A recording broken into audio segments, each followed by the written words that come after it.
తిరుమల తొక్కిసలాట ఘటనలో బాధితులకు మంత్రి టీజీ భరత్ పరిహారం అందజేశారు. కర్నూలు జిల్లా ఆలూరుకి చెందిన బోయ వెంకటలక్ష్మి అనే మహిళకు పట్టణంలో ఆయన కార్యాలయంలో చెక్ను అందించారు. టీటీడీ బోర్డు సభ్యుడు మల్లెల రాజశేఖర్, ఆలూరు టీడీపీ ఇన్ఛార్జి వీరభద్ర గౌడ్తో కలిసి బాధితురాలికి 2 లక్షల రూపాయల చెక్కును మంత్రి టీజీ భరత్ అందజేశారు.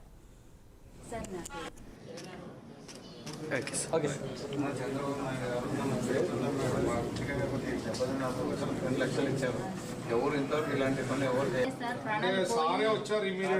ప్రాణం పోయి బతికినాను సార్. చాలా బాగుండలేదు నాకు ఇది జరిగింది సార్. మళ్ళీ బతికి వచ్చిన సార్. స్వామి బతికిస్తాడు.